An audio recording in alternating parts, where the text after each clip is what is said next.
Oscar, I received your sample materials in, and your materials cut just fine on our press. The first material you had sent in was this black material of some sort. I'm not sure what that was.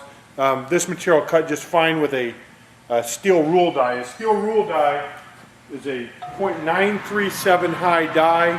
It's mounted in wood. It has ejection foam. Now you can also cut that material and all of the materials that you sent in with a forged die. Now this is a 1¼ inch high die designed for cutting multiple layers at one time. I'll demonstrate both types of dies here in a second. The way the press works with a steel rule die, you put the die on the bottom. They call that blade up. Now your die would be built on a 12 by 12 board such as this one, which fits nicely into the press. But for the sample purpose here, I'm just going to use a small die. Put the die on the bottom, blade up. Your cutting board is mounted to the top here. You can see with these clamps. You can also mount it with mounting bolts either way. I'm going to set the material on top of the die, and then I'm going to slide it in. I'll click it out. I'm going to hold it for a second to make sure we get a good clean cut. I'm going to slide it out.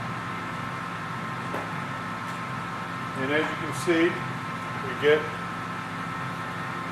nice clean cuts. Now these ones, it looks like this material has little threads that sort of hang on, but there's different ways around that with pinking of the edge on the die, which we can do, and there's some other things you can do when you're cutting fabric such as this.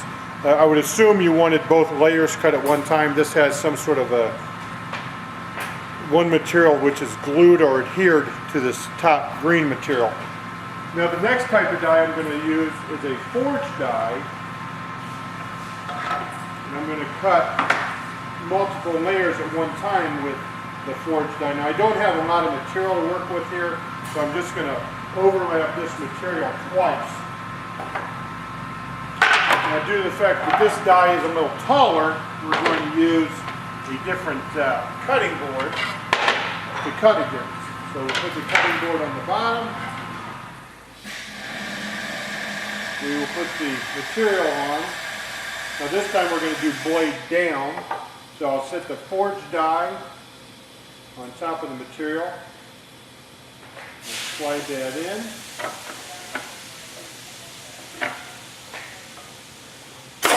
And hold it for a second. Pull it out. And you'll see we get a nice clean cut using the forged die. Now I'll go ahead and I will package up these samples, and I'll send both samples back to you. I'll label the samples so you can see which die was used to cut which piece. I will also give you a call to follow up. Thank you.